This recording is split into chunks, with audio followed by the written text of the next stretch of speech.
자, 우리 하셔야 되는 거예요. 뭐에 대한 얘기 할 거냐면 파동이요. 됐죠? 자, 제가 궁금한 거 혹시 뭐 쓸만한 종이가 있어요? 이거 뒤에 보니까 여백이 없네? 쓸만한 뭐 종이 있으면 없는 사람 누구야? 없는 사람 다 있어? 뭐 쓸 거 다 있어? 준이 노트 있어? 자, 그러면요 우리 파동이요. 파동은요 파원에서 생긴 뭐가? 진동이 네, 매질을 통해 뭐 하는 거? 퍼져 나가는 현상. 이거 파동. 자, 이러한 파동을 꼬맹아 분류한다. 파동을 분류하는 기준 됐어? 세 가지. 됐니? 빨리 써. 파동을 분류하는 기준 세 가지. 그 세 가지에 해당되는 항목 써놓고요. 그 중에서 소리하고 빛이 어디에 들어가는지 확인.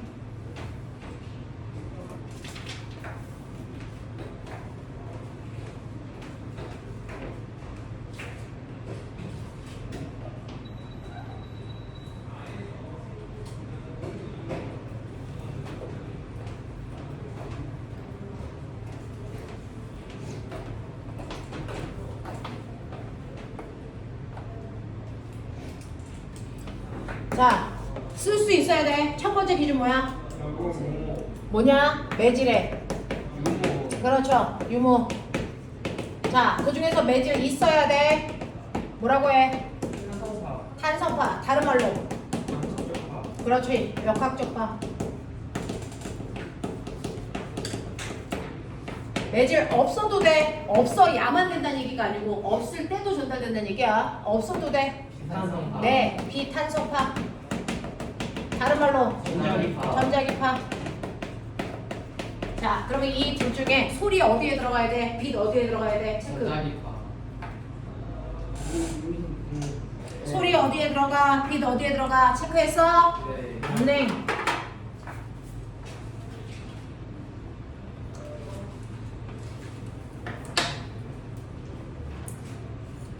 자, 이때 탄성파에 뭐 들어가? 소리 들어가. 빛 어디에 들어가? 빛탄성파에 들어가지. 자, 그래서 빛이 바로 원래 전자기파야. 그치? 자, 그 다음에 파동을 분류하는 두 번째 기준. 진행 방향 에너지의 네, 파동의 진행 방향이라고 얘기하셔도 돼요. 파동의 진행 방향하고요. 매질의 무슨 방향? 진동 방향. 네, 이 두 개의 방향 사이의 관계 불러. 하나는 수직해, 하나는 나란하다는 얘기가 수평해 이런 얘기죠. 됐어. 자, 수직한 파 뭐라 그래? 횡파. 나란한 파, 종파 이렇게 얘기해. 자, 그 중에서요 횡파에 속하는 거 누구야? 빛이야, 소리야? 뭐야? 빛이 횡파야. 됐어? 종파 뭐야? 소리야. 소리를 거짓말로 뭐라 그래? 음파. 음파 중에 우리가 들을 수 없는 음파. 초음파. 됐어? 그거 말고 종파에 속하는 거 딱 하나 더 있지. 지진파 중에서 피파. 됐어? 요렇게 세 가지만 종파. 그걸 뺀 나머지 횡파. 그 다음에 파동을 분류할 때 세 번째 기준은 파동이 퍼져나갈 때 됐어? 퍼져나가는 모양. 요로 나누지. 그 모양으로 뭐 있어? 구면파. 평면파. 그 중에서 소리도 빛도 대부분은 모든 파동들은 대부분 구면파의 형태로 퍼져나가. 되겠냐? 요런 것들. 됐죠? 자, 이런 식으로 파동을 분류한다. 그 중에서 주로 우리가 분류하는 건 대부분의 파동이 다 구면파의 형태니까. 이거 잘 얘기 안 해. 매질의 유무, 진행 방향과 진동 방향 사이의 관계. 요거로 얘기해. 그래서 그 중에서도 지진파의 소리와 빛도 나누지만 지진파의 P파는 종파고요. S파는 횡파고요. 그래서 이런 것들 중학교 교과서에 나오니까 기억을 좀 해봐두면 되고요. 자, 그 다음에 여러분들이 기억하셔야 되는 거 파동의 구조. 파동의 구조 얘기할 때요. 우리는 횡파 구조 봤어. 자, 횡파의 구조를 보는데 횡파 이렇게 진행하는 모습 그렸어. 그치? 자, 그러면 이 횡파의 구조 5가지 요소 기억해야죠? 없어? 5가지 요소. 파동의 파동에는 5가지 요소를 분석할 수 있어야 돼. 이거 원래 이게 하나가 없었네요. 그냥 까딱까딱해. 어쩔 수 없어.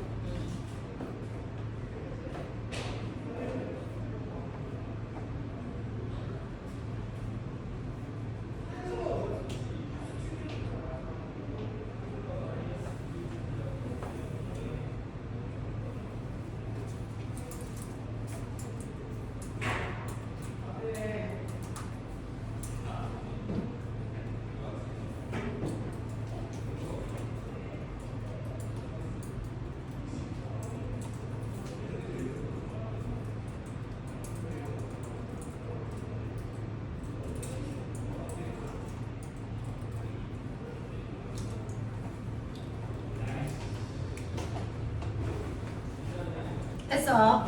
첫 번째가 뭐 썼어? 사장, 파장. 두 번째 주기, 주기. 세 번째 진동수, 진동수. 네 번째 진포, 진포. 다섯 번째 소녀. 속력. 호당아, 선생님이 이렇게 써줄 때 자기가 못 쓴 것도 존재하지. 그거 체크해서 그것만 집어가서 따로 봐야 돼. 알겠어? 자, 파장의 정의가 뭐야? 같은 위상이 반복되는 최단 거리. 됐어? 네, 주기는 뭐라고 썼어? 진동할 때 같은 위상이 반복되는 최단 시간이지. 됐어? 네. 그래놓고 주기는 1회 진동하는 동안 걸린 시간의 개념이기도 해. 정의는 이거지만, 그치? 자, 진동수는 뭐라고 했어? 네, 1초 동안 진동한 네, 횟수. 그러면서 기억하지? 주기와 진동수 사이의 관계, 역수관계. T는 F분의 1. 너네 기억나? 각속도 기억나니? 원운동할 때. 그래서 네, 회전한 각도 표현하는 각속도요. 각속도는요. 그래서 일정한 시간 동안에 그래서 회전한 각도 이거지. 근데 한 바퀴 도는데 걸린 시간 뭐라 그런다고? 1회 진동하는데 걸린 시간 뭐라 그런다고? 주기분해. 각속도니까 한 바퀴 도는 동안이니까 한 바퀴 돈 각도가 몇 도야? 네, 360도인데 이걸 라디안으로 표현한 뭐라고?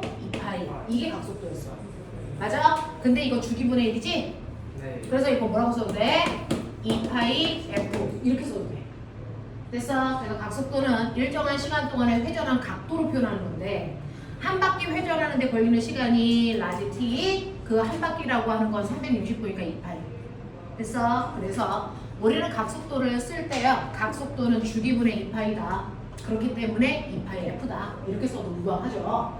되겠어? 네. 그래서 어차피 주기하고 진동수 여러분들이 외우실 건데 그 중에서 각속도 집어넣어서 외우시면 훨씬 더 편하죠. T분의 2파이 또는 2파이 F 이렇게 써진다. 이런 관계를 갖겠다 라고 하는 거 기억해 두면 돼요. 자, 진폭이 뭐니? 진폭. 내지를 마루와 골 사이. 마루와 골 사이의 거리 이거 진폭이니? 이거 아니죠. 이거 아니죠. 네. 진폭 뭐예요? 중심으로부터 매질이 이동하는 최대 변이죠.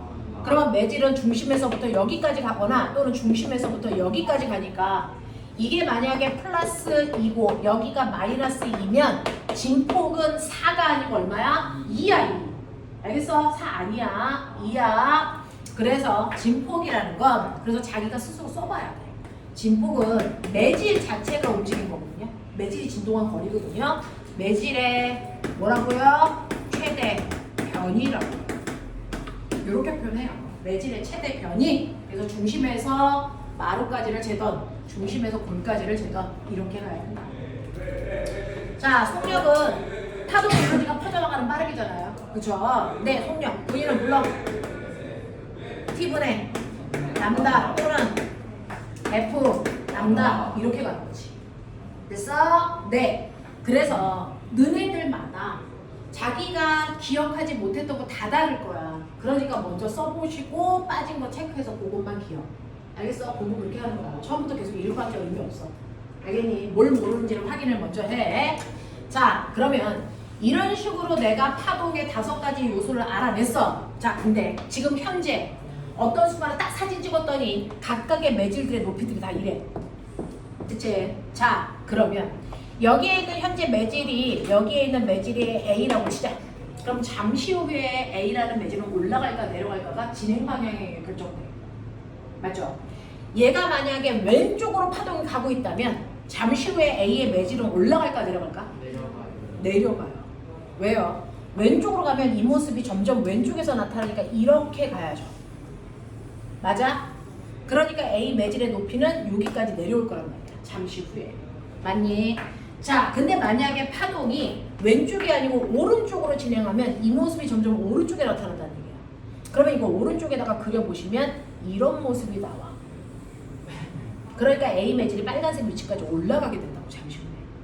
맞아? 그래서 A 매질이 내려가냐 올라가냐에 따라서 이 파동의 진행 방향이 왼쪽인지 오른쪽인지를 결정해요. 알겠어? 네. 그래서 매질의 모습이 높낮이의 변화를 얘기하는 건 파동이 어느 쪽으로 진동하는지를 얘기해 주라는 얘기야. 알겠어? 파동이 왼쪽으로 가고 있는 거야? 오른쪽으로 가고 있는 거야? 이거 판단한다. 됐죠? 네. 이렇게 됐다.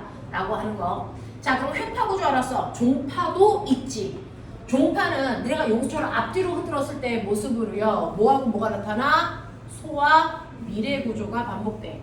소와 미래 구조가 반복돼. 이렇게 그려져. 그랬을 때 우리가 여기가 밀, 여기가 소 이렇게 불러.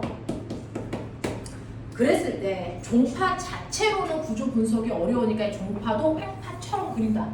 맞지? 그래서 소리가 종파이지만 소리를 설명하는 교과서에서 다 횡파처럼 그려놔. 그 중에서 미래 위치가 어디야? 미래 위치가요. 여러분들이 이렇게 횡파처럼 그릴 때요.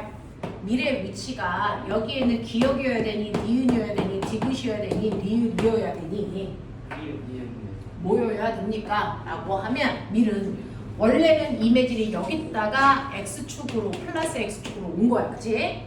얘는 마이너스 X축으로 끌려와서 여기가 다다다다 붙어있는 거야. 됐어? 그래서 종파는 X축 방향으로 움직이는 운동을 얘기한 거라면 횡파는 Y축 방향으로 움직이는 거거든?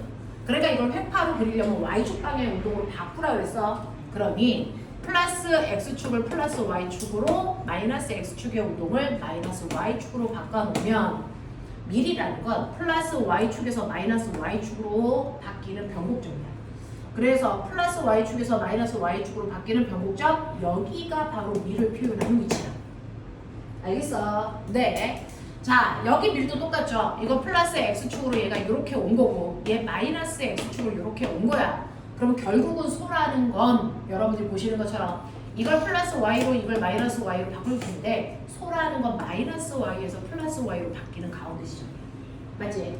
그러니까 아래에서 위로 올라가는 가운데 여기가 소여야 돼. 맞지? 그러니까 밀이 여길 거야 라고 생각하는 아이들이 대부분이거든요. 근데 밀은 마루가 아닙니다. 밀하고 소는 다 X절편에 있습니다. 알겠어? 요런 것들을 하게 됩니다. 이렇게 바꿔본 거야. 소리도. 그치? 자, 그러면 파동이 이제 이런 구조를 가지고 있는 거 알았는데 파동의 속력은 우리 굴절. 속력 차 때문에 꺾여. 맞지? 네. 그럼 파동의 속력을 결정하는 게 뭐였어? 똑같은 소리지만 소리가 빠르게 전달될 때도 있고 느리게 전달될 수도 있어. 자, 이러한 파동의 속력을 결정하는 게 뭐였어? 매질의 종류지. 죽여버린다! 파동의 속력을 결정하는 인자는 진동수, 파장 이거 아니야. 그래서 파동의 속력을 결정하는 건 매질의 뭐라고 얘기할까? 매질의 뭐라고 얘기하면 되겠어? 매질의 종류가 네, 매질의 상태, 고체야, 액체야, 기체야 대부분 이거 매질의 상태와 그래서 성질에 의해 결정돼. 똑같은 기체라도 뜨거운 기체야, 차가운 기체야 이거, 그치? 그래서 파동의 속력을 결정하는 건 매질의 상태와 성질이었다. 그래서 그렇다면 구체적으로 보면 소리라고 하는 건 어떤 상태에서 전달되는 속력이 제일 빨라? 어떤 상태? 상태는 꼬매가 몰리게 하니 삼상, 고체, 액체, 기체. 그러면 이 중에서 어떤 거? 고체. 고체 매질을 통과할 때가 제일 빨라서 그 다음 액체, 그 다음 기체 이렇게 되고요. 같은 기체라도 기체의 어떤 성질에 의해서 속력이 달라졌어? 온도였어. 그래서 똑같은 공기라도 어떤 공기일 때 전달되는 속도가 더 빨라? 낱말은 새가 듣고 반말은 쥐가 듣까? 이건 네, 온도요. 됐죠? 그래서 고온의 기체에서의 전달되는 속력이 저온의 기체에서 전달되는 속력보다 훨씬 더 소리의 속력이 빨라. 그래서 소리의 속력을 계산하는 값이 331 더하기 0.6T고 이 T라는 게 섭씨 온도인데요. 이게 15도라고 하는 상온을 집어넣고 계산한 대체 음속이 평균 음속값으로 우리가 쓰는 얼마야? 340m/초가 된 거야. 됐어? 그럼 꼬맹아 이렇게 온도에 따라 같은 공기라도 온도에 따라서 속력이 다른데 낮에도요 전체 공기의 온도가 똑같지 않죠. 자, 여러분들이 알고 있는 낮에는 어디가 더 뜨거운 공기야? 위야 아래야? 공기 중에서 어디가 더 뜨거운 공기야? 아래쪽이 땅바닥이랑 가까운 게 뜨거운 공기였지. 그치? 그래서 여기가 40도의 공기, 30도의 공기, 20도의 공기, 10도의 공기 뭐 이렇게 되어 있으면 너네가 소리를 내면 소리가 원래는 똑바로 이렇게 가야 정상이야. 근데 공기마다 온도가 다 다르니까 똑바로 갈 수가 없어. 왜? 공기의 온도에 따라서 전달되는 속력이 다를 거니까. 맞지? 그러면 이렇게 40도의 공기와 30도의 공기가 있다고 치자. 그러면 이 경계면에서 속력이 달라지니까 꺾여야 돼. 굴절. 맞아? 자, 그랬을 때 속력은 40도에서 빨라야 돼? 20도에서 빨라야 돼? 아니 30도에서 빨라야 돼? 40도에서 빨라야 되잖아. 그러면 소리는요 직진한 것보다 그래서 속력이 빠른 40도에 가까이 꺾입니까? 아니면 속력이 느린 찬 공기가 있는 위쪽으로 꺾입니까? 항상 골절은 속력이 느린 쪽으로 꺾여. 속력이 느린 쪽으로 꺾여. 그래야 느린 매질을 조금만 지나갈 수 있지. 무슨 말인지 알겠어? 네. 그래서 느린 매질을 금방 지나가려고요. 느린 매질이 짧게 지나갈 수 있게끔 느린 매질 쪽으로 꺾여요. 이게 굴절이야. 알겠어? 느린 매질 쪽으로 꺾여. 그래서 그 느린 매질을 지나가는 길이를 뭐하게 한다? 짧게 한다. 원래보다. 알겠어? 이러려고 꺾이는 거야. 그래서 최단 시간 동안에 거기를 벗어나려고 꺾이는 거야. 알겠어? 이게 최단 시간의 원리야. 무슨 말인지 알겠지? 그래서 항상 굴절은요 속력이 느린 매질 쪽으로 꺾이는 겁니다. 그래서 여러분들이 아시는 것처럼요 낱말은 새가 듣고 반말은 누가 들어? 쥐가 듣는다 라고 하면 낱말은 새가 듣는다는 얘기는 낮에는 소리가 위로 꺾인다는 얘기거든요. 그럼 위쪽이 뭐하다? 차가 라는 얘기예요. 그래서 반말은 쥐가 들어. 그럼 밤에는 소리가 아래로 꺾인다는 얘기죠? 아래쪽이 차갑다는 얘기예요. 밤에는. 알겠어? 이런 것들 기억해 두면 돼요. 자, 그 다음에 두 번째요. 물결 있었죠? 물결, 파도. 자, 파도에 전달되는 속력은 뭐가 결정하니? 수심, 맞아요. 수심, 물의 깊이. 알겠어? 수심이야. 어느 쪽에서 빨라? 네. 깊은 물에서 전달되는 속력이 얕은 물에서 전달되는 속력보다 더 빠를 건데 자, 너네가 알고 있는 것처럼 파동의 속력은 V는 F 남다인데 속력이 바뀐다면 그때 바뀌는 건 F야 남다야? 네, F는 변하지 않고 일정하잖아요. 그러니까 속력에 따라 남다 파장값이 다르잖아요. 그러면 속력이 빠르다는 얘기는 파장이 길어진다는 얘기잖아요. 속력이 느리다는 건 파장이 짧아진다는 얘기잖아요. 됐죠? 네. 자, 그래서 우리는 이렇게 물이 있을 때요. 자, 마루와 마루 사이를 연결한 걸 파면이라고 해요. 그럼 파면이 이렇게 그려졌다면 여기는 파면 사이의 간격이 넓네. 그래서 그러니까 여기가 마루인데 여기가 또 마루야. 마루와 마루 사이의 간격이 넓다는 얘기죠. 그러니까 파장이 길다는 얘기죠. 됐죠? 여기는요 마루와 마루 사이의 간격이 뭐하다는 얘기예요? 짧죠? 그러니까 파장이 짧다라는 얘기입니다. 납득합니까?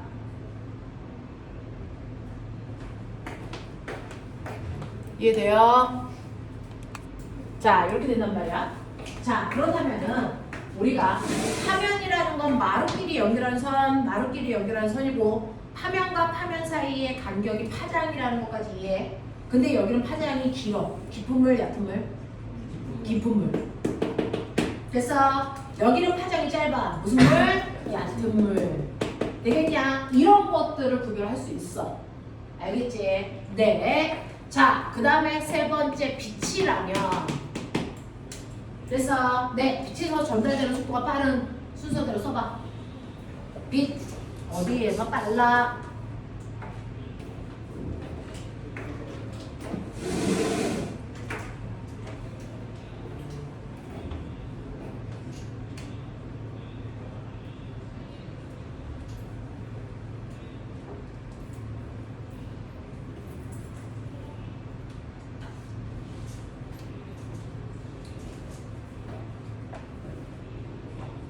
불러.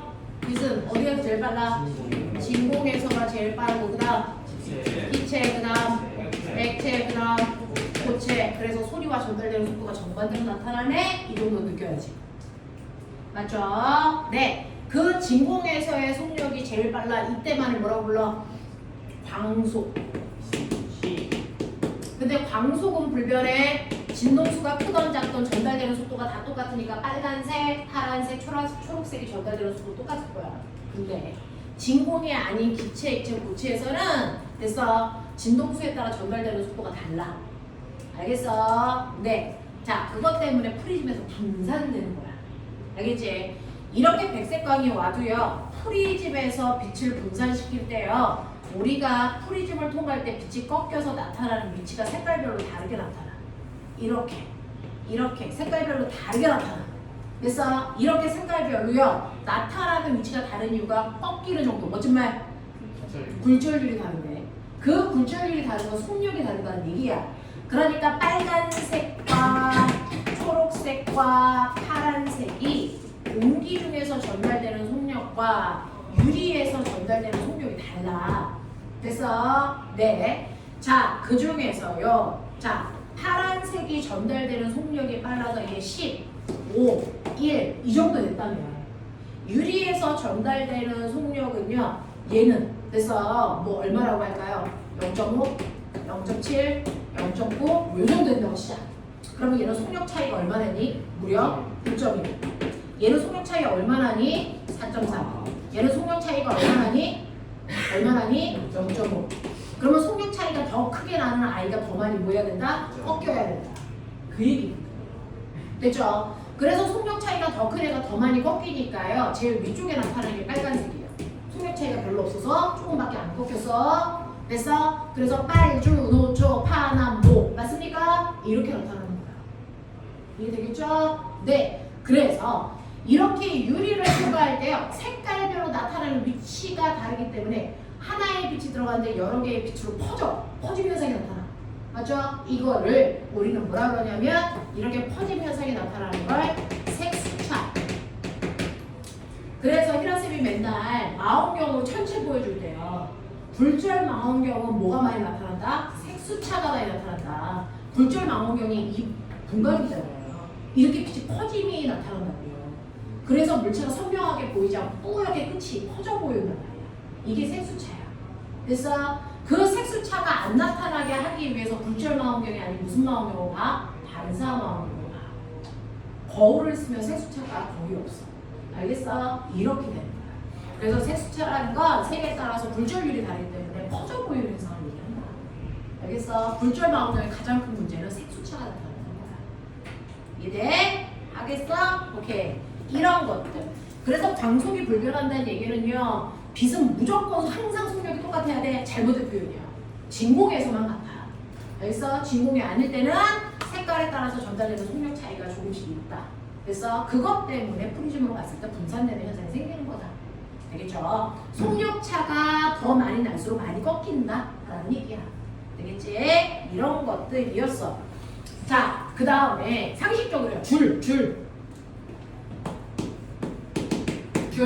노끈 진동했을 때 전달돼. 그래서 줄에서의 파동에 전달되는 속력. 그래서 V는 기억나니? 루트. 선밀도분의 장력. 오케이. 이렇게요. 오케이. 그래서 결론. 줄은 가벼울수록 무거울수록 가벼울수록 팽팽할수록 느슨할수록 팽팽할수록. 됐어. 가볍고 팽팽한 줄에서의 파동이 전달되는 속도가 빠르다 이런 얘기야. 되겠죠? 자, 그 다음에 우리가 했던 거. 자, 지금 테마 보여드려. 테마 보여드리고 있어. 됐지? 이런 것들이 잡혀있는지 봐야 돼. 그 다음에 이제 드디어 온 게 파동의 성질. 파동의 성질 크게 보면 5개까지 봐. 되겠지? 많이 보면 5개까지 봐. 첫 번째. 써. 5개. 쓸 수 있는 거 몇 개까지 있는지. 보자. 5개. 파동의 성질 5개.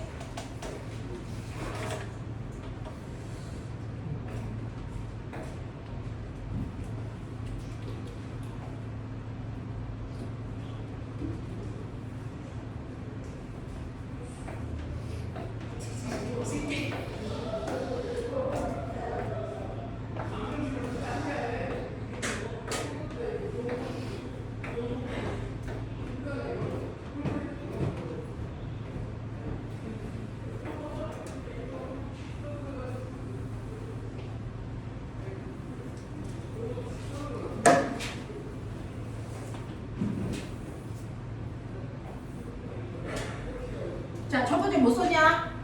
직진. 직진 때문에 뭐 생겨? 그림자. 또 식현상. 머릿속에서 자꾸 끄집어내야지.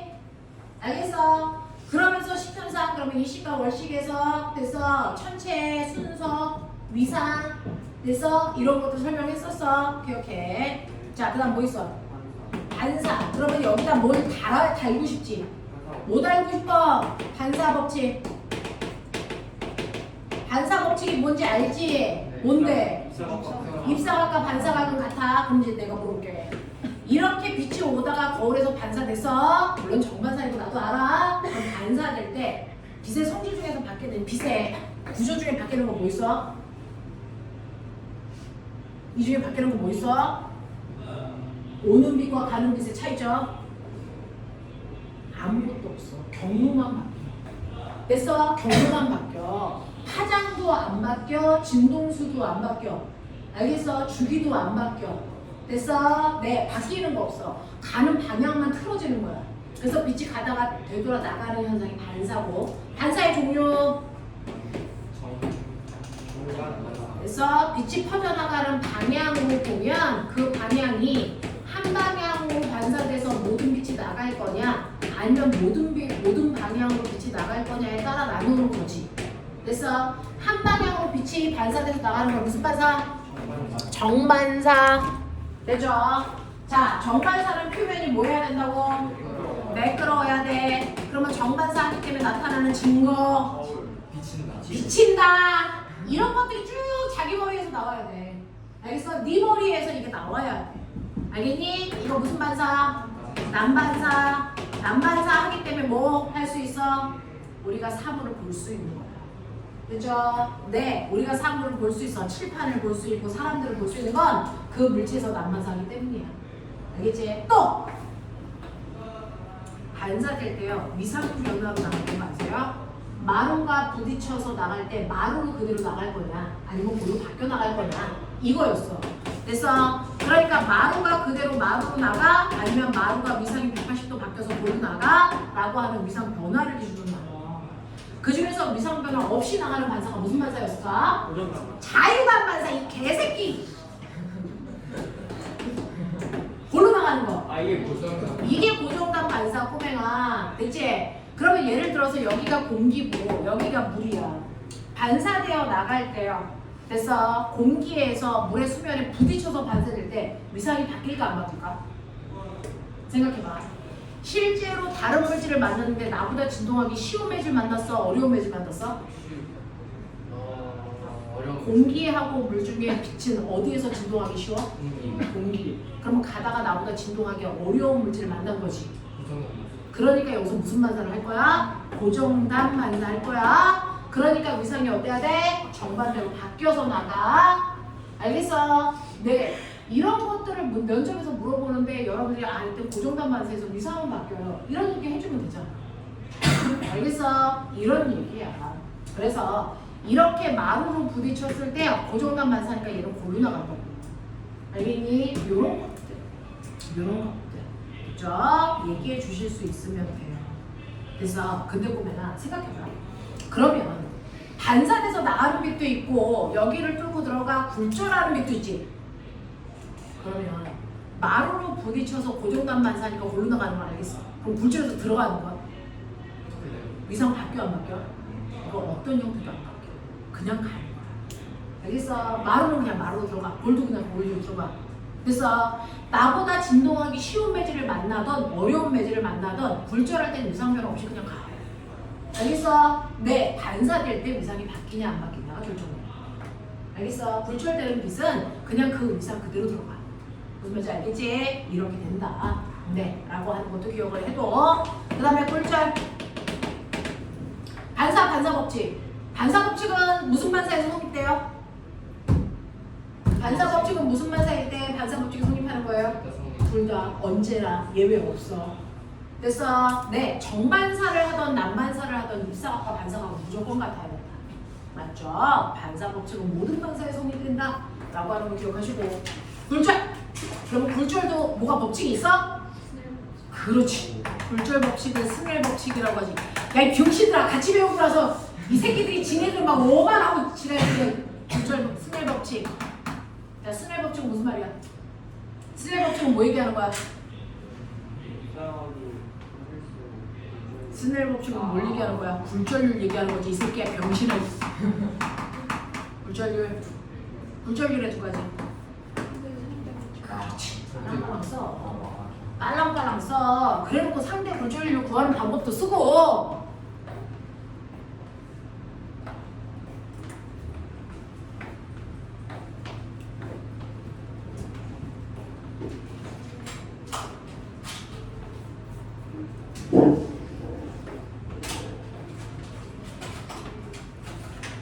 그 옆에 생각나는 단어들을 다 써보는 거야. 그 중에서 오류도 있고 기억 안 나는 것들도 있고 이게 체크하는 거고 공부하는 거지.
자, 굴절률은요, 너네가 알고 있는 상대 굴절률하고요, 절대 굴절률이 있어요. 그래서 절대 굴절률 중에 N 공기, 얘는 어디에서 어디? 진공에서 어디로 갑니까? 공기로 가는 거고요. M 물은 진공에서 물로 가는 거죠. 자, 그 중에서 내가 물어볼게. 절대 굴절률은 무조건 1보다 커야 된다. 맞아, 틀려? 절대 굴절률 값은 무조건 1보다 커야 된다. 맞아, 틀려?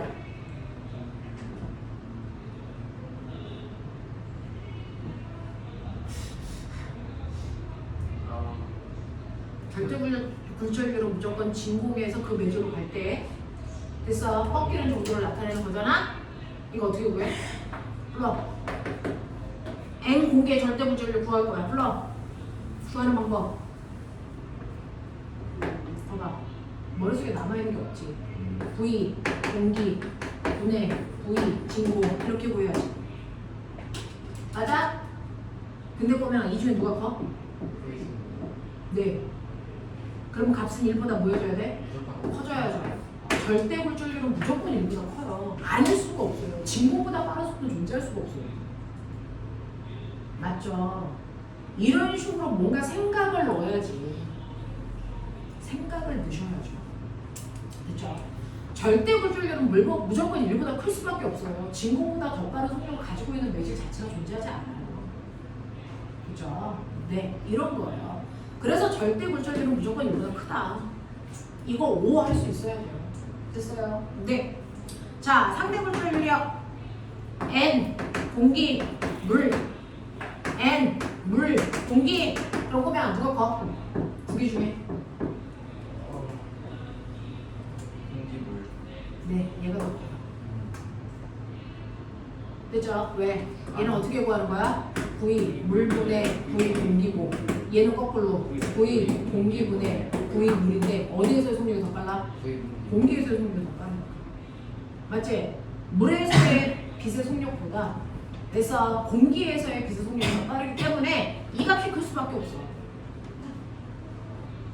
무슨 말인지 알겠어? 이렇게 됩니다. 이렇게 됩니다. 그래서 얘는 값이요 1보다 크게 나오고요. 얘는 값이 1보다 작게 나와요. 맞아? 느린 매질로 가면 굴절률은 커지는 거야. 빠른 매질로 가면 굴절률은 작아지는 거야. 무슨 말인지 알겠지? 네. 이런 얘기야. 빨리 생각을 해봐 보면 물에서의 속력 2, 공기에서의 빛의 속력 10. 이거 얼마? 이거 무슨 말이야? 절대 굴절, 상대 굴절이 나왔어. 이거 해석해봐. 뭐라고 해석할래? 공기에서의 속력보다 물에서의 속력이 5배 느려졌어요. 그래서 5배 뭐해졌다? 느려졌다. 이렇게 표현하는 거잖아. 됐지? 그러니까 어떤 굴절률을 구해서 N, A, B 이거 3이래. 누구의 속력이 빨라? V, A의 속력이 V, B의 속력에 비해서 몇 배 빠르다는 거야? 3배 빠르다는 얘기야. 이런 얘기야. 됐지? 쭉쭉 들어가. 너네가 그거 안 되는 머리 아니잖아. 알겠어? 이렇게 가야 돼. V, B, C 이거 3분의 1이래. 이거 누가 더 빠르다는 거야? C가 빠르다는 거야. B보다. 몇 배 빠르다는 거야? 3배 빠르다.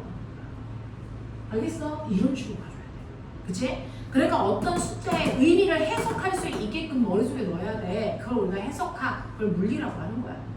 그래서 우리가 선생님이 맨날 얘기하잖아. 자, 가속도가 10m/s 제곱이야. 이거 한국말로 뭐라고 해석하라고? 얘는 1초당 속력이 10씩 변해요. 이렇게 해석하는 거잖아. 그래서 그것처럼 굴절률이 3이야. 그럼 아하, A가 B보다 3배 빠르네. 이런 얘기로 해석해야 돼. 알겠지? 네, 이게 굴절률. 자, 그 굴절률 중에서 상대 굴절률 구할 수 있어야 된다. 이제 N, 물, 공기 이런 얘기 안 할게. N, A, B. 상대 굴절률 구하는 식. 불러, 아는 대로. V, B, B, 분의 이런 개새끼야. V, B분의 V, A 또 남다. 여기서 F는 왜 나오니? 남다 B분의 남다 A 또 사인 세타 B분의 사인 세타 A 또 N A 분의 N B 얘만 바뀌어. 맞아. 근데 꼬매나 이게요. 그래서 사실은 물에서 공기로 가는 거야. 라고 치자. 물에서 공기로 가는 거야. 됐죠? 느린 매질에서 빠른 매질로 가. 물에서 공기로 가. 그럼 물에서 생긴 각이 입사가 반사가 공기에서 생긴 거 무슨 가? 굴절가. 누가 더 커? 누가 더 커? 입사각이 커? 굴절각이 커? 빠른 매질 쪽에서 생긴 각도가 무조건 크다고 얘기야. 이 띠벙한 새끼들이 100번을 해도 그냥 이씨. 그래서 생기는 각도는요 속력과 비례해요. 속력이 빠른 쪽에서 생기는 각도가 더 커야 돼요. 무슨 말인지 알아? 그러니까 물보다 공기에 빛에 전달되는 속도가 더 빠르잖아요. 그러니까 공기 쪽에 생긴 각도가 더 커야 된다고요. 됐죠? 그래서 여러분들이 보시는 것처럼 물에서 공기 중으로 빛을 쏴. 한 번은 집에 가서 제대로 그리면서 생각해. 자, 물에서 빛이 이렇게 가다가 일부는 반사돼서 돌아오고 일부는 굴절할 거야. 자, 굴절할 때 무조건 느린 매질 쪽으로 꺾인다 그랬으니까 직진한 거보다 느린 매질이 물이니까 물 쪽으로 더 꺾여 이렇게 간다는 얘기지. 그러니까 이게 굴절각이라고. 맞죠? 이게 입사각이라고. 굴절각이 더 크잖아요. 무슨 말인지 알겠어? 네. 무조건 빠른 매질 쪽에 생긴 각도가 언제나 커야 된다. 예외는 없다. 자, 그랬을 때 이거 입사각이 30도이고요. 반사각도 30도겠죠? 굴절각 70도예요. 뭐 이렇게 나왔다고 치자. 내가 입사각을 크게 할 거야. 굴절각 어떻게 돼? 내가 입사각을 지금 30도보다 크게 할 거야. 굴절각 어떻게 돼? 70도보다 커지죠. 입사각이 변하는 만큼 굴절각도 변해요. 됐죠? 그래서 입사각을 40도로 했어요. 반사각은 반사 법칙 때문에 40이겠죠. 굴절각은 얼마냐면 90입니다. 됐죠? 네. 이때 입사각은 뭐라 그런다고? 임계가. 굴절각을 90도로 만드는 입사각을 우리가 뭐라 그런다? 임계각이라고 하더라. 이렇게 된 거야. 그래서 네, 수업 시간에 끄떡끄떡만 한다고 되는 게 아니야. 머릿속에 넣어. 자, 그러면 이때요. 아, 입사각의 위치가 이거지. 그죠? 이게 입사각이죠? 이쪽이 굴절각이죠? 맞냐? 네. 자, 임계각일 때는 굴절각의 크기가 무조건 얼마라고요? 90도. 그러면 사인 90이 얼마예요? 1이죠? 맞습니까? 네. 그러면 NAP라고 하는 상대 굴절률은 사인 임계각의 크기와 같다라는 얘기죠. 맞아요? 아, 이렇게 돼요. 이렇게 된다. 됐죠? 근데 사인 임계각이 2분의 1이래. 세타가 얼마란 얘기야? 30이죠. 됐죠? 그러니까 얘는 요 각도가 30도이면 됐어? 그때 굴절각이 90이란 얘기야. 그럼 꼬맹아 얘 전반사 시키고 싶어. 그러면 입사각을 얼마보다 크게 하면 돼? 30보다 커지는 그 순간부터 전반사가 계속 일어나. 무슨 말인지 알겠어? 이런 얘기지. 이런 얘기지. 됐어? 자, 그러면서 너네가 알고 있는 스넬의 창. 물속에 바닷속에 들어갔어. 나 여기서 이렇게 하늘 위를 보고 있는 거지. 됐어? 그러면 하늘이 다 보일 줄 알았어. 근데 그렇지 않아. 됐냐? 네, 내가 여기서 이렇게 해서 하늘을 볼 거고요. 이렇게 볼 거고요. 이렇게 볼 거고요. 됐죠? 이렇게 되잖아요. 이렇게 볼 거잖아요. 근데 보면은 이렇게 가면 나를 중심으로 해서 옆으로 가면 갈수록요. 됐어? 여러분 법선 그려보세요. 법선 그려보세요. 법선 그려보세요. 법선 그려보세요. 자, 이거 입사각의 크기가 점점 뭐해지니? 커지죠. 됐니? 잘 봐. 여기는 무기야, 여기는 분기야. 입사각의 크기가 점점 커지다 보면 어느 순간 임계각이 도달하겠지. 여기가 임계각이라고 치자. 그러면 이거보다 조금이라도 더 옆으로 가는 순간부터 뭐가 일어나? 전반사. 빛이 밖으로 나가 안 나가? 안 나가. 사실은 빛이 밖으로 나가서 하늘에 도달했다가 거기서 반사돼서 들어와야 내가 내 눈에 하늘이 보일 거 아니야. 맞지? 근데 이게 임계각이 됐어. 임계각보다 더 커지면 이 빛이 하늘로 날아가지 않고 하늘로 가지 않고 다시 그냥 들어오잖아. 그러면 이 부분에서 하늘이 보일까 안 보일까? 안 보여. 됐어. 그래서 물속에서 하늘을 보면요. 물이 뻥 뚫렸으니까 하늘이 다 보일 것 같지만 사실은 요만큼만 하늘이 보이는 공간이고요. 여기부터는 물속이 까매요. 빛이 밖으로 나가지 못하니까. 알겠어? 이만큼부터는 하늘이 보이지 않습니다. 그래서 물속에서 보이는 하늘은 요만큼만 보인다고요. 됐죠? 그러니까 요 끝이 바로 뭐다? 임계각이다. 알겠어? 네, 여기서부터 더 커지면 임계각보다 커지기 때문에 여기서부터 뭐가 일어난다? 전반사가 일어나서 빛을 볼 수 없다. 알겠습니까? 이런 얘기야. 납득하겠어? 이런 얘기야. 알겠죠? 네. 그래서 여러분들이 파동이라는 파트를 중학교 2학년 때 얼마나 잘 수업을 했는지 모르겠지만 이 전반사부터는 중학교 때 배우지 않은 부분이다. 됐어? 네, 하지만 굴절이라는 거. 그죠? 네, 그렇게 됩니다. 자, 그래서 이렇게 빛의 성질 중에 직진, 반사, 굴절. 굴절은 다른 매질에서의 속력 차이 때문에 꺾여 들어가는 현상을 얘기합니다. 알겠어? 네. 이 굴절이라는 현상 때문에 신기루도 생기고 아지랭이도 생기고 남마른 새가도 남마른 새가도 됐어? 이런 것들. 굴절률이 커지면 임계각보다 커지는 순간 됐어? 전반사 되는 경우도 있다. 알겠냐? 네, 그것 때문에 스넬의 창이라는 게 생기는 거다 라고 하는 거. 그걸로 광섬유 만들었어? 이런 거죠. 자, 빛의 성질 중에 첫 번째는 직진이었어. 두 번째는 반사였어. 세 번째는 뭐였어? 굴절이었어. 네 번째는 뭐였어? 회절이었어. 물절은요 A 매질에서 B 매질로 갈 때 두 매질의 속력차 때문에 꺾이는 거죠. 근데 회절은 A 매질에서 A 매질로 가다가 꺾이는 거죠. 같은 매질을 통과할 때도 꺾여요. 왜요? 방해물을 만나서 피해가는 성질 때문에 됐죠. 회절하는 거죠.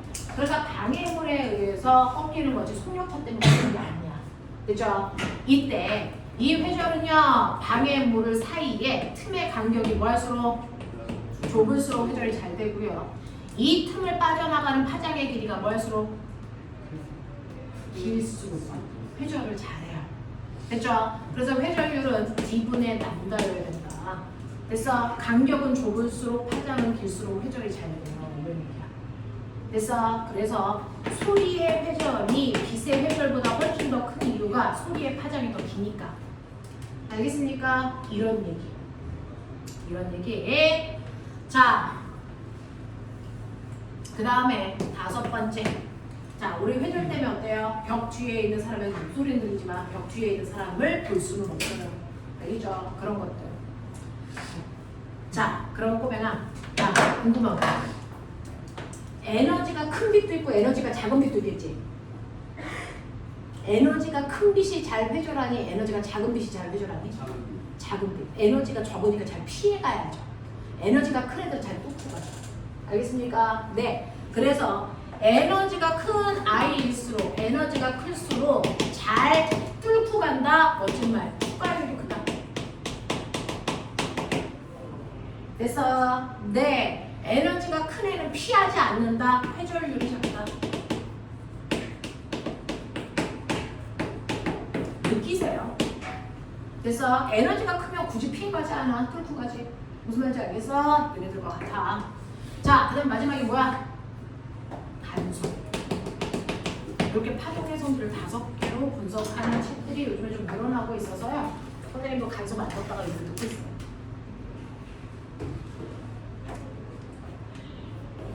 간섭. 파동의 성질 중에 5번째 성질을 간섭을 넣자. 자, 간섭은요 서로 다른 두 개의 파동이 만났을 때 서로 영향을 주고 받는 거죠. 서로 다른 파동이 무조건 맞는다고 간섭하는 건 아니죠. 어떤 애들끼리 간섭해요? 네, 파장의 길이가 같은 애들이 간섭하고요. 그래서 네, 파장의 길이가 다른 애들끼리 만났을 때는 간섭이 아니고, 그래서 네, 맥누리 현상이 생긴다 뭐 이제 이런 표현을 합니다. 그죠? 그래서 우리는 파장이 같은 애들끼리 만났을 때 간섭만 하고 있는 거예요. 자, 이렇게 파장의 길이가 같은 아이들 중에서요, 한 놈은 이렇게 파동이 오른쪽으로 가고 있고요, 한 놈은 파동이 이렇게 왼쪽으로 이렇게 가고 있어. 자, 잠시 후에 이 두 개의 파동이 같은 위치에서 만나. 파동이 만나는 걸 뭐라 그래? 중첩. 자, 이렇게 중첩되면 뭐가 바뀌어? 진폭만 바뀌어. 그치? 진폭이 커지는 간섭을 뭐라 그래? 보강 간섭. 진폭이 작아지는 간섭을 뭐라 그래? 상쇄 간섭. 그치? 그 중에서 보강 간섭이 된다는 얘기는요, 진폭이 커진다는 얘기고요. 상쇄 간섭이 된다는 얘기는요, 진폭이 작아진다는 얘기예요.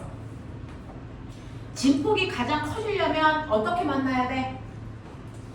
마루와 마루처럼 같은 위상끼리 만나야 진폭이 제일 커져. 그죠? 네. 진폭이 가장 작으려면 어떻게 만나야 돼? 마루와 골처럼 서로 반대 위상끼리 만나야 돼. 자, 이런 상쇄 간섭을 이용해서 만든 게 뭐 있어? 노이즈 캔슬링. 알겠어? 네. 자, 이렇게 된다 라고 하는 거. 만약에 소리가 보강 간섭하면 어떻게 돼? 진폭이 바뀌잖아. 진폭이 바뀌면 소리에서 뭐가 바뀌어야 돼? 소리의 세기. 됐죠? 그래서 보강 간섭은 큰 소리를 들린다. 됐죠? 상쇄 간섭하면 작은 소리로 들리죠. 아예 소리가 없어지구나. 맞냐? 빛은요? 빛의 밝기. 그쵸? 세기요. 그쵸? 보강 간섭을 하면 밝은 빛으로 보여요. 상쇄 간섭을 하면 어두운 빛으로 보여요. 되겠냐? 이런 것들 기억해. 그래서 이렇게 보강과 상쇄가 반복되면서 밝기가 달라져. 이걸 간섭물이. 되겠냐? 이 간섭무늬라고 하는 회전하고 간섭은요 파동에서 일어나는 대표적인 파동의 고유한 성질. 이걸 이용해서 토마스 영이 빛은 보다 파동이다. 이거 실험했지? 파동의 간섭을 가지고 됐죠? 이중슬리수 아니야? 그래서 간섭무늬 생겨. 그 간섭무늬를 통해서 파동이 빛은 파동이구나 라고 하는 걸 증명했어요. 자, 그 중에서 이중슬리 기억나니? 자, 첫 번째 틈 S1에서도 빛이 돼서 퍼져나갈 거고요. 두 번째 S2에서도 빛이 이렇게 퍼져나가다 보면 같은 위치에서 두 개의 파동이 만나면서 서로 간섭할 거야. 그치? 그 간섭 무늬가 뒤에 있는 종이에 맺힐 거야. 간섭 무늬 볼 거야. 맞지? 자, 중심으로부터 이 막까지에 떨어져 있는 거리를 라지 L. 이중슬리 사이의 간격을 D. 맞냐? 그리고요, 밝은 무늬에서 그 다음 밝은 무늬까지의 거리를 X라고 한다면, 됐죠? 네, 기억나죠? 여기서부터 여기까지, 여기서부터 여기까지, 돼서 P까지 거리 차이를 뭐라 그래? 경도차. 기억나냐? 이거는 절대값 S1P에서 S2P를 뺀다. 이게 경도차. 이 경도차가요, 얘네들이 만약에 같은 위상으로 가고 있었다면. 그래서 같은 위상으로 퍼져나가는 아이들이었다면 이 경도차가 어때야 보강관습이 일어나? 물론 경도차를 구했더니 경도차가 아예 없어. 거기가 보강관습이야. 그래서 경도차가 한 파장만큼 나. 거기가 보강관습이야. 그래서 자, 여기서 뻗어나가는 빛의 파장의 길이가 2cm라면 경도차를 구했는데 2cm야. 그 지점은 반드시 보강관습만 일어나는 위치야. 맞지? 네, 또 두 파장, 세 파장, 아니야? 라고 하는 M 파장의 모습 무조건 보강관습만 일어나지. 그렇지? 그러면 여기가 보강이고 여기가 보강이면 그 사이에 무조건 상세가 일어나야 돼. 맞니? 상식이지. 상세 간섭이 일어나는 위치 불러. 정확하게 가운데 이거 얼마야? 2분의 남다. 얘들아, 그치? 이거 얼마? 2분의 3 남다. 이거 얼마? 2분의 5 남다. 이렇게 되는 거지? 자, 우리의 0은요, 보강간섭이 일어나는 이 위치들을 일반화 시켰어. 불러. 2분의 람다에 얼마? 2m. 아니야? 상세간섭이 일어나는 위치. 2분의 람다에 2m 플러스 1. 그죠? 이거 같은 위상으로 나갈 때 그래. 반대 위상으로 나가면 한 놈은 마루부터 시작하는데 한 놈은 골부터 시작해. 그러면 여기가 상세가 일어나는 지점이야. 여기가 보강이 일어나는 지점. 맞아요? 네, 이렇게 된다. 그래서 이거 가지고요, 여러분들이 보시는 것처럼 여기에서 수선에 발을 내리면 요게 직각삼각형. 그러면서 요 각이 세타. 자, 요만큼이 우리가 구한 경로차. 그 경로차인 델타가 되니 d 사인 세타인 값이 어떤 값이냐에 따라 보강과 상세가 결정. 맞지? 자, 근데 사인 세타를 우리가 직각삼각형이 이렇게 그리면 이 부분이 세타라서요, 빗변분의 높이인데 이 각도가 작으니까, 그래서 빗변분의 높이인데 이 빗변의 길이가 빗변의 길이와 거의 차이가 없더라. 아니야? 그렇게 했었어. 그래서 얘는 L분의 dx로 해서 경로차를 구하면 되고, 그 경로차가 이 람다분의, 그래서 2m이면 이거 상세관성, 아니 보강관성. 됐냐? L분의 dx 값이 2분의 람다의 2m 플러스 1 값이면 상세관성. 알겠어? 이렇게 돼. 자, 그 중에서 보강간섭이라면 여러분들이 알고 있는 것처럼 계산을 합니다. 보강간섭이면 한 파장 차이라서 남다만 남아요. 그래서 남다는 뭡니까? 남다는 L분의 뭐다? dx다.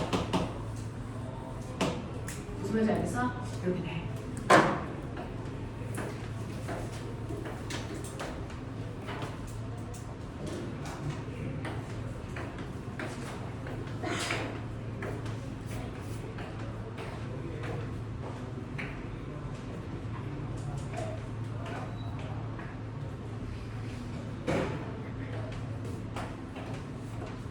그러면 빛은 이렇게 간섭 실험을 통해서 파동이라는 거 입증했어.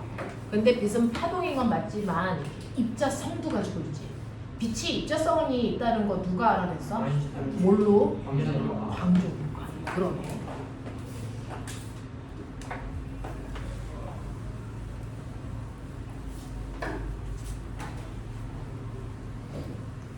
다 지울 거야. 뭐? 머릿속에 나!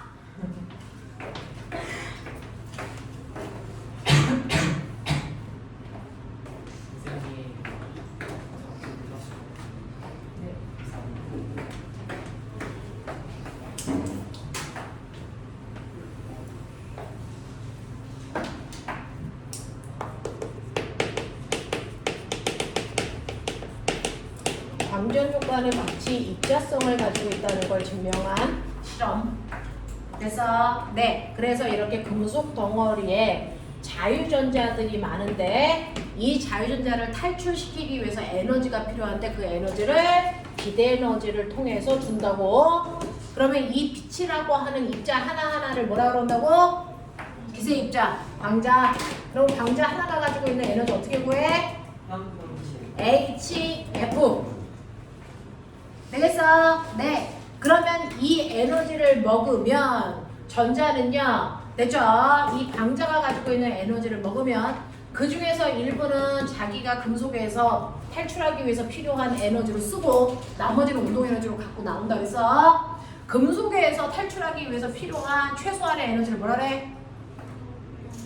이람수.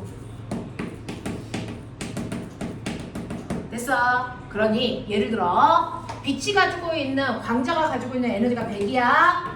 근데 그 100이라는 에너지를 먹은 전자는요. 자기가 탈출할 때 필요한 에너지 이람수 40만큼 써요. 그럼 얼마 남아? 60은 탈출한 후에 전자가 갖는 뭐가 된다고요? 운동 에너지가 된다고요. 됐어? 이렇게 식을 만들어낸 사람이 아인슈타인. 이게 광전효과 방정식이야. 됐어? 네. 자, 그 중에서 전자는 한 번에 광자를 몇 개 먹을 수 있어? 한 개만 먹어. 자, 그러면 이것과 관련된 함수식으로 바꿀게요. Y축이 뭐였어? 운동에너지, 새끼다. 운동에너지. X축이 뭐야? 진동수. 자, 그럼 바꿔봐. Y는 AX 플러스 B처럼 Y축이 운동에너지야. 운동에너지 정리.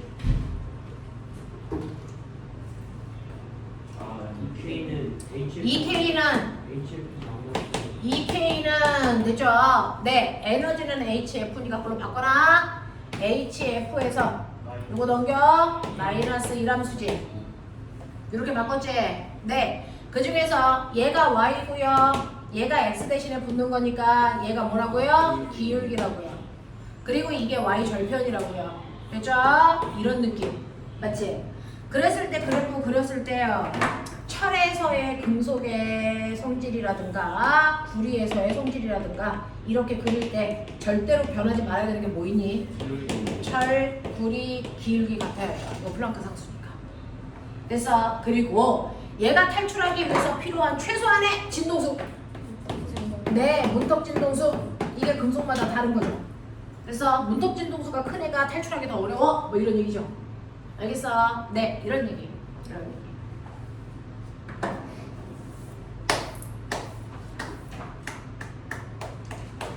자, 그럼 꼬맹아. 빨간빛, 초록빛, 파란빛 누가 더 에너지 커? 파란빛의 에너지가 크다는 얘기는 파란빛의 진동수가 크다는 얘기. 됐어? 네, 에너지는 진동수에 비례하는 거니까. 자, 그러면 빨간빛을 줬는데 어떤 금속에서 전자가 탈출을 못했어. 광전효과 안 일어났어. 초록빛을 주니까 그 금속에서 전자가 탈출했어. 광전효과 일어났어. 그럼 파란빛을 주면 반드시 광전효과가 일어날까? 아니면 안 일어날 수도 있을까? 반드시 일어나야죠. 왜? 얘보다 얘의 에너지가 무조건 크니까. 무슨 말인지 알아? 이런 얘기지. 됐지? 자, 근데 빨간빛이라도요. 그래서 밝은색 빨간빛이 있고 흐린 빨간빛이 있을 거 아니야? 이거 흐린 빨간빛을 비췄더니 광전효과가 안 일어났어. 밝은 빨간빛을 비추면 광전효과가 나올까 안 나올까? 그래도 안 나와. 됐어? 네, 밝은 빨간빛이 됐다는 얘기는요. 그 빨간 빛의 에너지가 커졌다는 게 아니고 단지 같은 에너지를 가지고 있는 광자만 여러 개 왔다는 것 뿐이니까. 무슨 말인지 알아? 그럼 광자가 여러 개 왔는데 안 일어났어. 오케이. 그러면 그 밝기는 에너지와 무관하다는 거죠. 되겠습니까? 네. 그러니까 이때는 빛이 파동이 아닌 입자의 성질이다 라는 거고요. 자, 그럼 초록빛일 때요. 흐린 초록빛일 때 탈출해서 밝은 초록빛일 때 탈출 단지 당연히 탈출하겠죠? 네. 차이죠? 탈출하면 탈출하는 광자수가 아니 전자수가 뭐한다? 많다. 그럼 탈출하는 전자수가 많다는 거 어떻게 확인할래? 전류계로 측정하면 돼. 그래서 전류계로 측정하면 돼. 자, 그러면 선생님 초록빛을 먹어도 전자가 탈출하고요. 파란빛을 먹어도 탈출하는데 초록빛보다 파란빛이 에너지가 더 크다는 거 어떻게 알아요? 초록빛보다 파란빛의 에너지가 더 크다는 거 어떻게 알아요?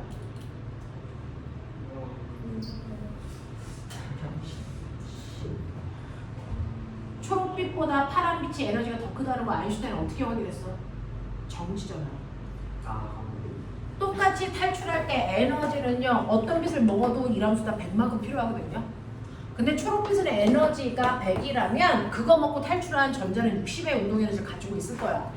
근데 파란빛은 에너지가 더 커서 200의 에너지를 가지고 있는 빛이라면 거기서 탈출할 때 이함수로 40만큼만 주면 될 거 아니야? 그럼 탈출한 후에 전자의 운동 에너지 160이지. 그러니까 더 큰 에너지를 먹은 전자들의 운동 에너지가 더 클 거라서 이 운동 에너지를 가지고 있는 아이가 그래서 못 건너오게 하려면 기억나니? 못 건너오게 하려면 건전지를 그래서 정지할 수 있게끔 역전압을 걸었을 때 역전압을 거는 건전지 수가 훨씬 더 뭐 해야 된다? 많아야 된다는 거죠. 이걸 우리가 정지전압이라고 하는 거죠. 어떻게 그랬어요? 여기가 V, 여기가 I 기억나니? 그래서 자, 흐린 초록빛을 먹었더니 정지전압이 됐죠? 마이너스 2라고 치자. 흐린 초록빛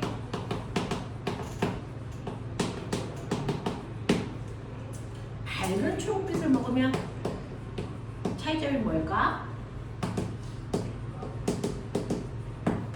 흐린 초록빛에서 밝은 초록빛으로 바꿨어. 여기는 V, 여기는 I. 자, 밝기가 달라지면 변하는 게 V야, I야? 뭐냐? 밝아졌다는 얘기로 광자수가 많아진 거라며. 그러면 탈출하는 전자수가 많아진다며. 전자수가 많아지면 뭐가 바뀌니? 전류의 세기가 바뀌지. 이게 1A라면 얘는 10A쯤 되겠지. 하지만 정지전압은 어때야 돼? 같아야 돼. 알겠어? 이런 거 생각하는 거야. 되겠지? 흐린 파란빛. 흐린 파란빛은요, 전류의 세기가 똑같다면 그래서 파란빛은 초록빛보다 에너지가 더 크죠? 그러니까 정지전압이 훨씬 더 뭐예요? 커요. 이런 식으로. 그래서 정지전압이 큰 빛일수록 그 빛이 가지고 있는 에너지 값이 작다. 이런 의미를 하는 거죠. 무슨 말인지 알아? 그리고 밝던 흐리던 같은 빛이라면 정지전압 크게 같다. 알겠습니까? 네, 이런 의미입니다. 이게 강조해볼까요? 알겠죠?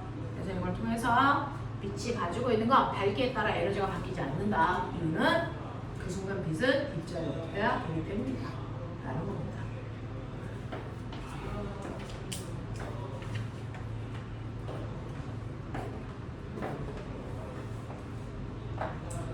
그리고 우리가 배웠던 것 중에 자, 파동의 고유한 값 뭐니? 진동수. 이건 반사를 하든 골조를 하든 안 바뀌어. 근데 진동수가 변한 것처럼 느껴질 때가 있어. 그걸 설명한 게 누구? 진동수가 변한 것처럼 느껴지네? 그걸 설명한 사람 누구? 도플러. 그래서 도플러 효과.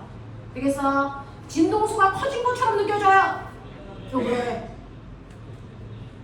청색편이 생기더라.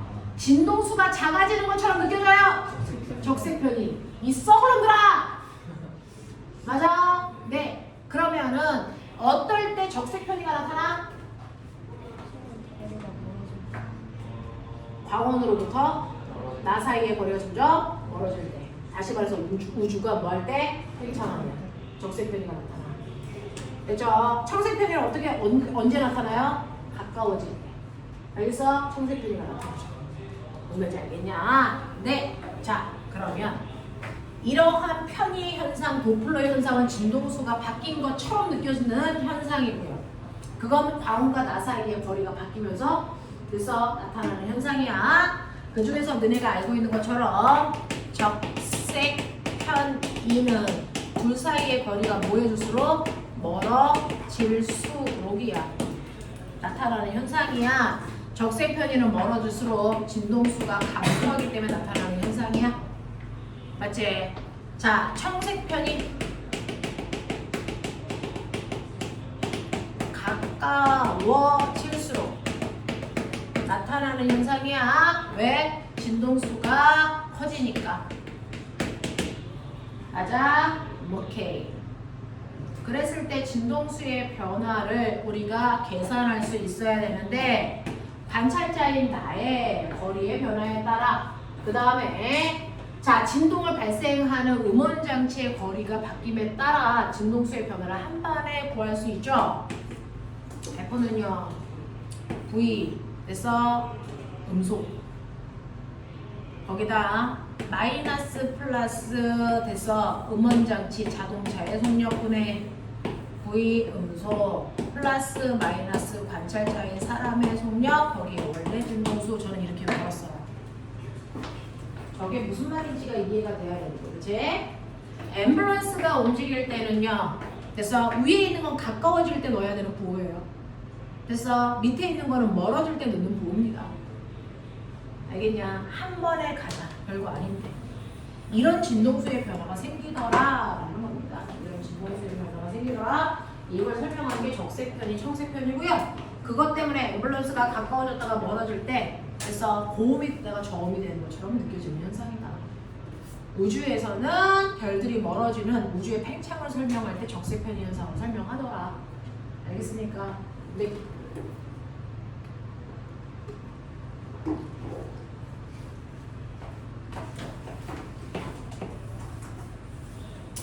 나 지금 뭐 그리고 있냐? 선스펙트럼. 선스펙트럼. 자, 처음에 이랬었는데요. 나중에 얘가 이렇게 바뀌었어요. 이거 가시광선 영역을 그린 거예요. 그래서 가시광선 영역에 해당되는 선스펙트럼을 그렸어요. 자, 맨 처음에 A의 선이 며칠 지나고 나니까 B처럼 보여요. 적색편이야, 청색편이야? 아무런 것도 없이 그냥 이것만 그렸어. 적색편이야, 청색편이야? 나 아는지 보자. 편의인 건 맞죠? 한쪽으로 쏠렸으니까. 자, 근데 이게 청색편인지 적색편인지 어떻게 알아?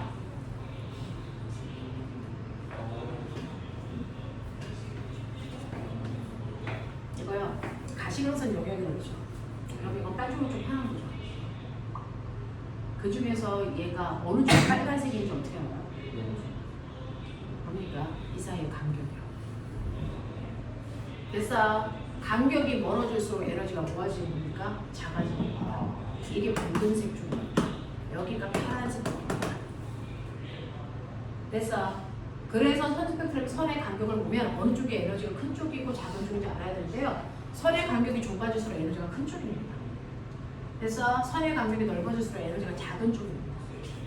알겠냐? 그래서 여러분들 화학책에서 오비탈 배울 때요. 선스펙트럼 배울 때 선의 간격 좀 보세요. 그런 규칙성으로 그려집니다. 됐죠? 자, 그래서 빨간색 쪽으로 바뀌었기 때문에 얘처럼 이거는 녹색 편의를 그린 거예요.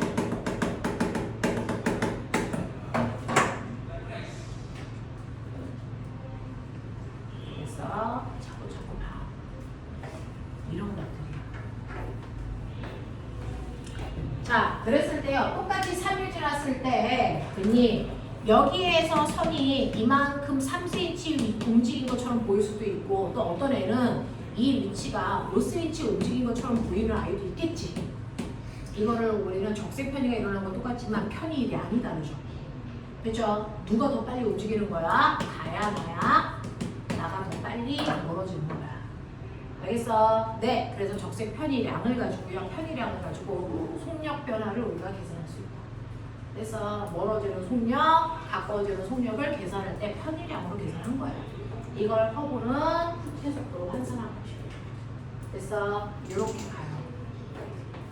자, 혹시 제가요 막 쏟아냈어요. 한번 다 했기 때문에. 그래서 여러분들 시험 기간에 들은 사람들도 있고 부분 못 들은 부위도 있어요. 자, 근데 영상 다 보내드렸으니까 보셨어야 되는 거고요. 자, 그걸 총정리해서 이렇게 쏟아냈어요. 지금 선생님 90분 동안 파동을 총정리를 한 거예요. 물 1부터 물 2까지의 파동이라는 파동은 다 한 겁니다. 렌즈 방정식 빼고 다 한 겁니다. 됐죠? 자, 혹시 이 중에서 질문.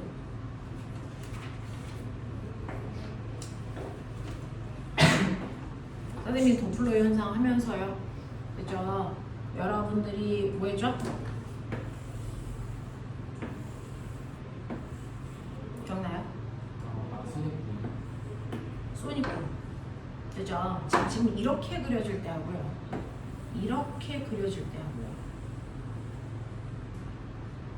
그죠? 네. 이렇게 그려질 때 하고요. 차이점이 뭔지 아셔야죠. 그죠? 얘는 소리가 가는 속력보다 음원장치가 가는 속력이 뭐예요?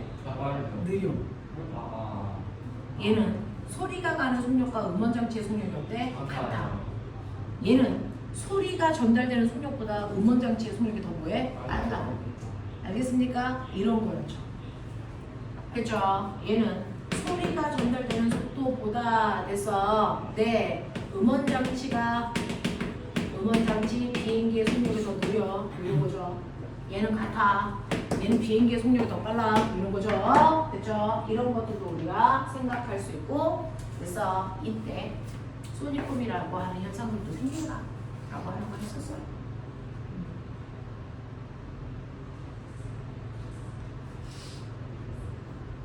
그래서 내가 해드리고 싶은 것들은 다 했어요. 질문.